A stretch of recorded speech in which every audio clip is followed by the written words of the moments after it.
La fatigue n'est pas que liée à un problème de sommeil. Vous avez des tas d'autres causes. Vous avez aussi, et beaucoup, de troubles liés à des dépressions, où la fatigue est un des premiers symptômes et c'est probablement l'élément le plus important.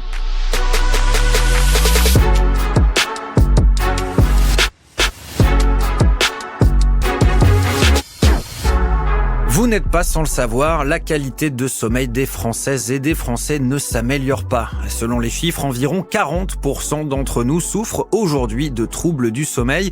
Une situation qui impacte évidemment la vie quotidienne et donc le travail. Irritabilité, manque de concentration, problèmes de productivité, fatigue permanente, somnolence. Les conséquences du mal dormir sont nombreuses. Mais comment ces troubles se manifestent concrètement? Quels sont leurs réels impacts sur notre vie de tous les jours? Comment lutter? Quels sont les solutions? Eh bien, autant de questions auxquelles nous allons tenter de répondre dans ce nouvel épisode de Prévcast, un podcast proposé par Prevlink, service de prévention et de santé au travail. Et pour ce faire, j'ai la chance aujourd'hui d'être accompagné par Sylvie Royan-Parola. Bonjour Sylvie. Bonjour. Merci beaucoup d'avoir accepté notre invitation. Avec plaisir. Ça va bien? Ça va bien, oui. Sylvie, vous êtes à l'origine psychiatre et vous êtes également spécialiste des troubles du sommeil. Vous êtes aussi à l'origine du réseau Morphée qui réunit des professionnels du secteur et est également l'autrice de plusieurs ouvrages sur le sujet. Alors la médecine du sommeil, c'est une discipline assez jeune, dans les années 70. Pourquoi vous y êtes-vous intéressé? C'était comment les débuts de la discipline de la médecine du sommeil? Au début, c'était surtout de la recherche fondamentale en laboratoire, avec des sujets qui étaient pris pour essayer de comprendre qu'est-ce que c'était le sommeil, qu'est-ce que c'était les pathologies. Il y avait très très peu de consultations de sommeil, moi quand j'ai commencé mes études de médecine, et c'était vraiment assez confidentiel, on va dire. Et ça a commencé à se développer dans les années 80, surtout 90. Quand il y a eu effectivement la découverte des apnées du sommeil et qu'on commençait surtout à savoir les traiter. Et puis, ça a pris de l'ampleur parce que le sommeil, ça concerne tout le monde, bien entendu. Et depuis 5 ans, maintenant, il y a une spécialité sommeil qui se fait en faculté. J'ai eu la chance de voir la médecine du sommeil se constituer au cours de ces 40 ans. Et c'était passionnant de voir vraiment une spécialité naître. C'est une spécialité qui est fascinante, donc on prend très vite le virus. Il y a eu une accélération, en tout cas une sorte de généralisation des troubles du sommeil, notamment liés à l'arrivée de l'électricité. En quoi l'électricité a bouleversé le sommeil de la population mondiale ? Le sommeil est très très sensible à l'environnement en général, et notamment à l'éclairement, puisque le rythme veille-sommeil est sous la dépendance de l'alternance jour-nuit, donc du rôle du soleil qui nous éclaire pendant la journée et qui évidemment est caché pendant la nuit.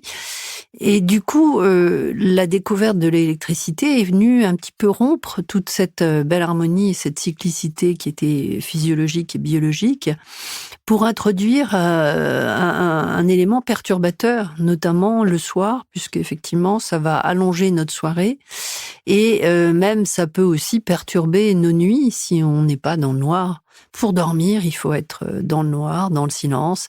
Et ça, c'est très, très important. Et du coup, notre environnement, avec cette fée électricité, va un petit peu tout perturber.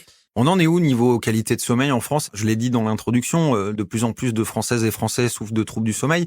Ça va pas bien, quoi. Côté sommeil, ça se dégrade d'année en année? Les conditions extérieures du sommeil se dégradent sérieusement et surtout, on voit que les gens prennent de très mauvaises habitudes, notamment avec ces nouveaux outils que sont les smartphones, qui vont non seulement nous éclairer, et en plus, on y fait des activités qui sont extrêmement stimulantes. Discuter avec quelqu'un, prendre les nouvelles.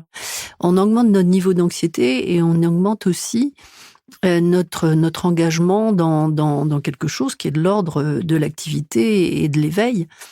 Et donc la technologie, quand elle est de ce type, va être effectivement un élément fort au niveau perturbation du sommeil.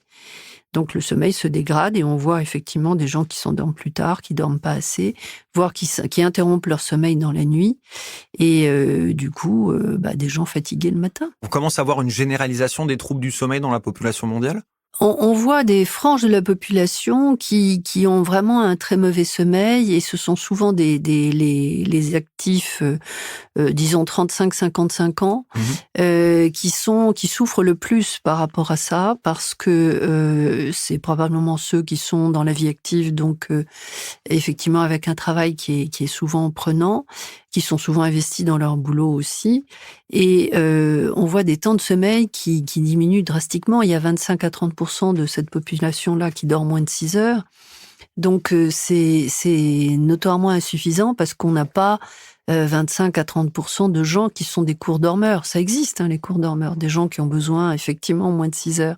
Mais c'est de l'ordre de quelques pourcents, donc pas de 25 à 30, ce qui veut dire qu'on a vraiment des gens en privation de sommeil. Ouais, là j'ai vu un chiffre du ministère de la Santé que notre temps de sommeil a diminué d'1h30 en à peine 50 ans. Juste sur cette diminution du temps de sommeil, pour être très clair avec nos auditoristes, aujourd'hui on est quand même toujours sur, il nous faut entre 7 et 9, globalement en moyenne. Disons la moyenne, et je dirais le temps de sommeil qui est le plus couramment adopté, c'est entre 7 heures et 9 heures, oui. Mais vous en avez qui dorment moins, et d'autres qui dorment plus spontanément. Enfin, spontanément, je veux dire, pas en faisant un effort, en disant je me mets en restriction, ou j'essaye de dormir plus, mais des gens qui ont besoin de ça. C'est ça qui est assez original, c'est que le sommeil, ça correspond à un état dans lequel il y a plein de fonctions qui vont se mettre en route et qui vont réparer en quelque sorte le corps, qui vont le préparer à sa fonction de la journée.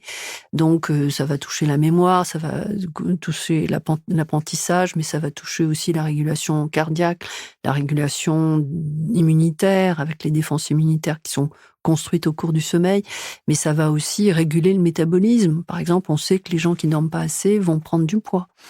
Et puis, il y a tout l'équilibre psychique qui est rétabli pendant la nuit, et le sommeil a un rôle extrêmement fondamental pour la gestion des émotions et remettre un petit peu les pendules à zéro. Donc, effectivement, dès qu'on se met en privation, on va être dans ce système de souffrance, finalement, au niveau santé, mentale, physique, métabolique. Et c'est là que ça devient compliqué. Vous m'offrez une transition parfaite pour commencer à parler justement des impacts des troubles du sommeil sur notre vie au quotidien, et puis notamment sur les salariés, puisque c'est un peu l'angle de ce podcast. Vous avez dit que les personnes particulièrement touchées par les troubles du sommeil, c'était les personnes actives entre 35 et 55 ans, notamment par rapport à leur travail. À quel point c'est important cette relation bonne qualité de sommeil et travail aujourd'hui ? Le travail va jouer sur le sommeil de différentes façons. Déjà, rien que dans les horaires. Vous avez, avec justement l'arrivée de l'électricité, vous avez eu le développement du travail de nuit, qui a eu dans la grande période industrielle, qui était très très très important, parce que les gens travaillaient 12 heures la nuit, ça n'existe plus dans les usines en tout cas. Il y a quand même en France, les chiffres montrent que 40% des gens ont des horaires de travail atypiques, et essentiellement de nuit, c'est énorme. Donc vous avez vraiment des horaires qui sont soit décalés, qui terminent tard ou qui commencent tôt, et puis le travail de nuit à proprement parler, sans compter ceux qui font les 3-8, donc qui ont un travail qui va tourner tantôt le matin, tantôt l'après-midi, tantôt la nuit. Et ça demande un effort d'adaptation qui est surhumain, parce qu'en fait, il n'y a jamais d'adaptation. Alors il y a des gens qui ne supportent absolument pas ces changements de rythme-là. Et très, très rapidement, dans les 3 mois, ils arrêtent parce que c'est pas possible. Et puis, vous avez des qui arrivent à vivre comme ça, et qui vont travailler pendant 2 ans, 5 ans, 10 ans, même parfois toute leur carrière comme ça. Et déjà, dans les années 60-70, on avait remarqué que les gens qui travaillaient la nuit avaient plus de problèmes, notamment de prise de poids, de problèmes cardiovasculaires, et plus de dépression. Mais on savait pas exactement comment ça se passait. Là, maintenant, on connaît bien ces conséquences-là. Donc, les horaires de travail, et notamment dès qu'il y a une activité la nuit, vont perturber le cycle veille-sommeil et vont perturber la santé en général. Pour ceux qui justement n'ont pas de travail de nuit, mais qui ont un travail diurne assez normal, en quoi les troubles du sommeil peuvent les impacter au cours de leur journée et du coup peut avoir des impacts négatifs sur leur manière de faire leur travail efficacement? Alors, les troubles du sommeil dans un rythme de travail, je dirais, standard, c'est-à-dire on travaille dans la journée, ça va être de deux types. Soit vous avez des gens qui vont être en privation de sommeil pour X raisons, pour des raisons personnelles, parce qu'ils aiment plus faire des choses le soir et du coup, comme il faut aller au travail le matin, ça va être plus difficile au niveau du lever. Ça va se traduire par des difficultés de concentration, des difficultés d'attention, des idées un peu moins claires, parfois l'envie de dormir dans la journée, ça c'est une chose. Et puis vous avez aussi des gens qui vont avoir des pathologies liées au sommeil, qui vont interférer dans leur vie en général, sur leur travail aussi, bien évidemment. Et là, vous avez différents types de pathologies. La plus fréquente, c'est l'insomnie. Vous avez un pourcentage à peu près? L'insomnie sévère, c'est 10% de la population. Ok. Hein. Quand vous dites sévère, c'est pratiquement tous les jours, enfin 3 fois par semaine, depuis au moins 3 mois. Et il n'y a pas de notion de durée de sommeil parce que ça dépend des gens. Mais en tout cas, un trouble qui est répété et qui va se traduire par des difficultés le lendemain. Très clairement, dans le milieu professionnel, il y a un coût de cette pathologie qui est énorme. Parce que on s'est aperçu qu'il y avait plus d'arrêts de travail, qu'il y avait plus d'accidents, et ce qui est moins facile à évaluer, mais que les gens rapportent une moins bonne efficacité. C'est-à-dire que l'insomniaque, généralement, il ose pas prendre certaines décisions ou faire certaines choses parce que il se sent pas du tout en confiance par rapport à ses capacités. Du coup, l'insomnie a vraiment un énorme retentissement dans la journée. Mais il n'y a pas que ça comme pathologie. Vous parliez des apnées aussi, notamment? Alors, il y a les apnées qui viennent après. Les apnées du sommeil, ce sont des arrêts respiratoires en cours de nuit et qui peuvent parfois passer inaperçus. Quand on vit seul, par exemple, on ne sait pas obligatoirement qu'on ronfle, parce que c'est souvent un des premiers signes. On se réveille fatigué, et ça, c'est pas normal. Je veux dire, se réveiller fatigué le matin, si on n'a pas fait la fête et si on n'a pas eu vraiment une nuit très très courte pour X raisons, c'est pas normal. Le sommeil, normalement, doit être restaurateur. C'est-à-dire que quand on se lève le matin, si c'est pas tout de suite, dans les 5 minutes, on doit être en forme. Si c'est pas le cas, c'est un des éléments. Vous allez inquiéter pas mal de gens là. Du coup. C'est un élément qui doit faire consulter. Non, mais parfois on se rend pas compte, mais on se met dans des rythmes qui sont pas adaptés. Il faut peut-être juste changer son rythme. C'est pas nécessairement une pathologie en tant que telle. L'apnée du sommeil, il faut absolument la traiter, la soigner, ou on peut vivre sa vie en faisant de l'apnée du sommeil normalement et jusqu'à la fin de sa vie et c'est OK? On peut dire que jusque dans les années 70, tout le monde vivait, enfin tous ceux qui avaient des apnées du sommeil vivaient avec leurs apnées jusqu'à leur mort. On n'aura jamais d'ailleurs les éléments de comparaison pour savoir si avant et après ça change les choses, mais ça change la vie des gens, notamment en termes d'efficacité le lendemain, de présence à l'action et d'absence de somnolence dès lors qu'ils sont traités. Donc là, sur le confort immédiat, c'est sûr. En termes de santé, est-ce qu'on gagne vraiment? On sait que si c'est mis en place des diagnostics, on va avoir vraiment moins de risques cardiovasculaires, moins de dépression, moins de maladies, parasites comme les problèmes immunitaires ou autres, mais ça se traite et ça se traite bien. Donc vous avez quand même maintenant des possibilités thérapeutiques qui sont vraiment différentes et très adaptées à un individu donné. Selon plusieurs chiffres et notamment selon une étude de l'IFOP qui a été réalisée en 2023, on voit que 70% des décisionnaires RH estiment qu'une grande fatigue représente de façon très importante 24% des arrêts maladie. Est-ce que ça vous paraît OK comme chiffre? Oui, alors la fatigue n'est pas que liée à un problème de sommeil. Vous avez des tas d'autres causes. Vous avez aussi, et beaucoup, de troubles liés à des dépressions, où la fatigue est un des premiers symptômes et c'est probablement l'élément le plus important. C'est-à-dire que on va chercher un trouble du sommeil quand il y a vraiment des signes dans la nuit qui orientent déjà et une fatigue au réveil. Mais parfois, les gens savent pas se poser les questions et font pas le lien entre, par exemple, on n'a pas parlé de ça, mais de ce qu'on appelle le syndrome des jambes sans repos, avec des sensations extrêmement désagréables au moment du coucher, où les gens C'est sont... des impatiences un peu, c'est ça? Où, voilà, il y a des impatiences, mais c'est surtout une sensation très pénible qui oblige à bouger les jambes, et les gens font pas le rapport entre le fait que c'est ça, et ça va repousser leur endormissement, voire les réveiller dans la nuit, et le lendemain, ils sont fatigués. Toujours sur ce côté sommeil-travail, j'ai lu un article qui m'a fait rire, mais parce que j'ai un sens de l'humour très spécial, qui expliquait les tensions entre salariés liées au manque de sommeil. En gros, l'article expliquait que dans une entreprise dans laquelle qui réunit plein de gens qui dorment mal, ça va s'engueuler tous les jours, quoi, quelque chose comme ça. Qu'est-ce que vous en pensez? C'est possible, oui, tout à fait. Enfin, c'est sûr que un des éléments du mauvais sommeil le lendemain, c'est, en plus de la fatigue, un sentiment d'être ronchon, voire irritable, voire très pénible, si on a un caractère déjà aussi qui s'y prête. Est-ce qu'on peut aussi parler d'impact du travail sur le sommeil, justement? Ah bah bien sûr, bien sûr, bien sûr. Vous avez des conditions de travail qui peuvent être qui peuvent générer des troubles du sommeil, et notamment dès qu'il y a du stress, dès que vous avez une pression qui est vraiment importante, vous allez arriver le soir avec, là encore, un niveau d'éveil qui est extrêmement important.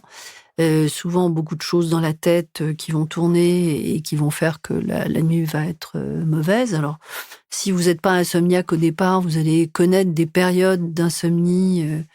On peut imaginer ça pour les comptables, au moment de l'obligation de tout boucler.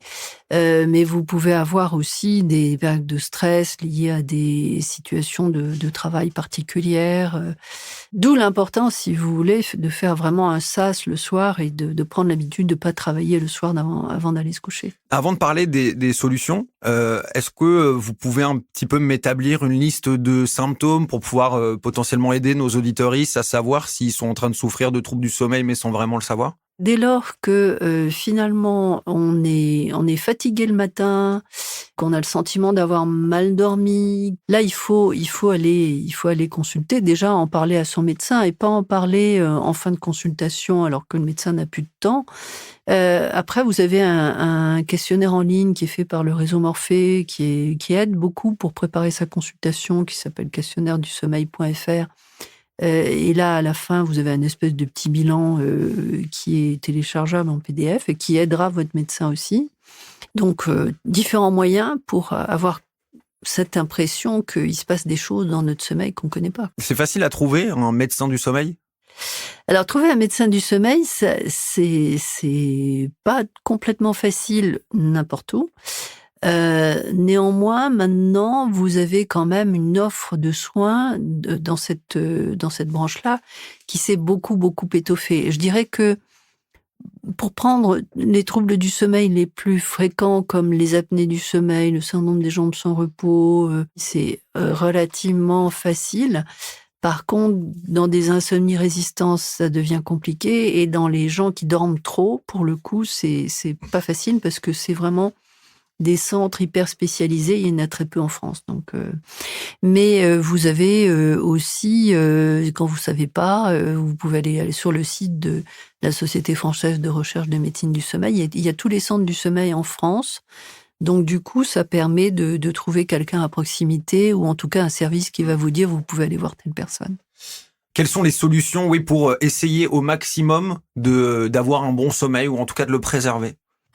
Au niveau du sommeil, il y a déjà des règles qu'en général on ne connaît pas, parce que on n'a pas eu de formation au sommeil dans son enfance, à l'école. Il faut bien comprendre que le sommeil, déjà, pour pouvoir dormir, il faut être un peu dans sa bulle de protection.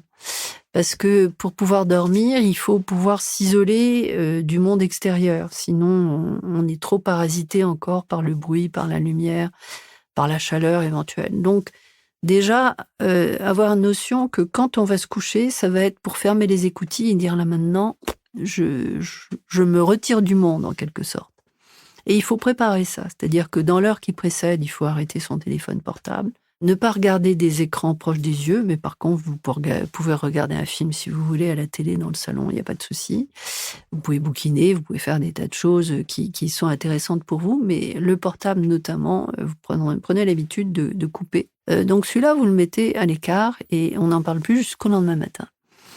Ensuite, c'est de se coucher que pour dormir ou que pour faire un câlin, mais pas pour travailler au lit, pour manger au lit, pour avoir une vie au lit qui est un signal d'activité. Il faut déjà que votre cerveau il comprenne que quand vous allez au lit, c'est vraiment pour passer dans un autre monde et donc pas d'autre stimulation.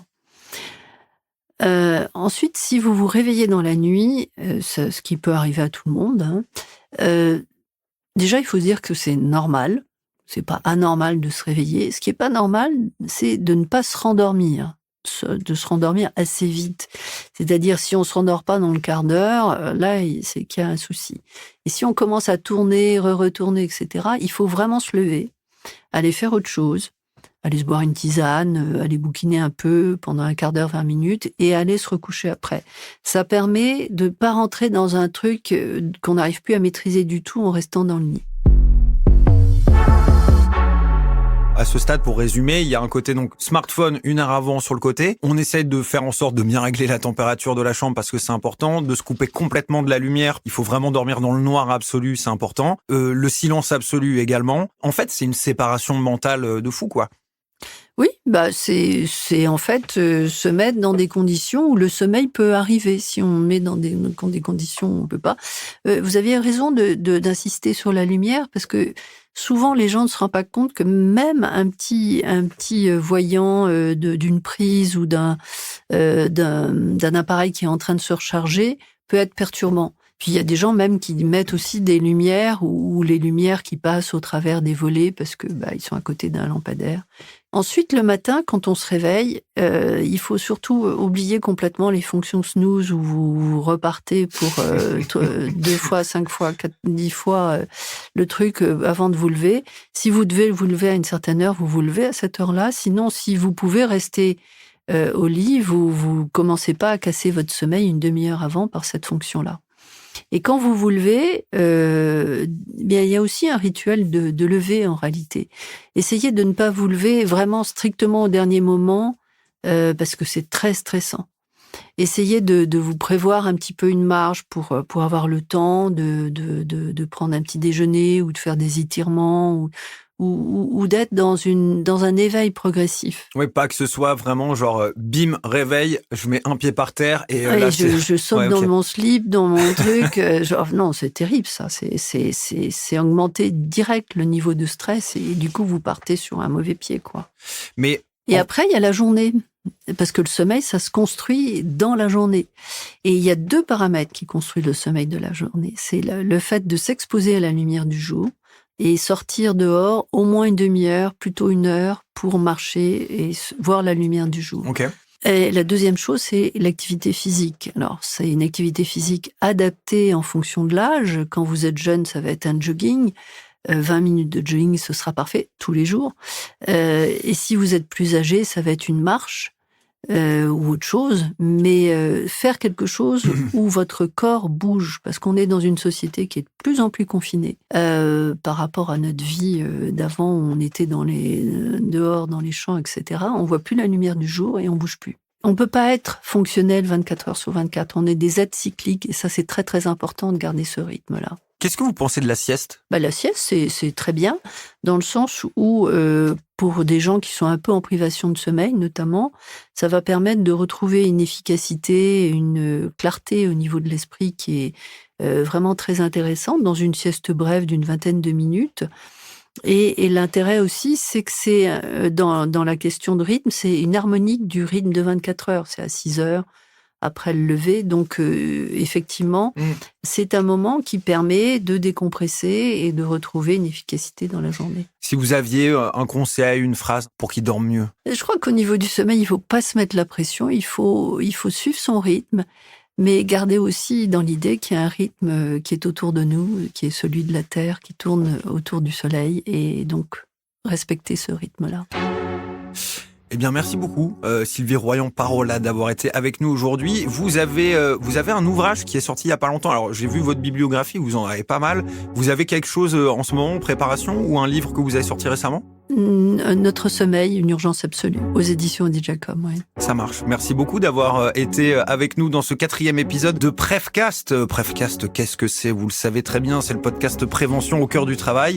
On se retrouve très vite pour un prochain épisode. En attendant, n'hésitez pas à écouter celui-ci et puis tout simplement à nous en parler s'il vous a plu et s'il vous a aidé à retrouver le sommeil. À très vite.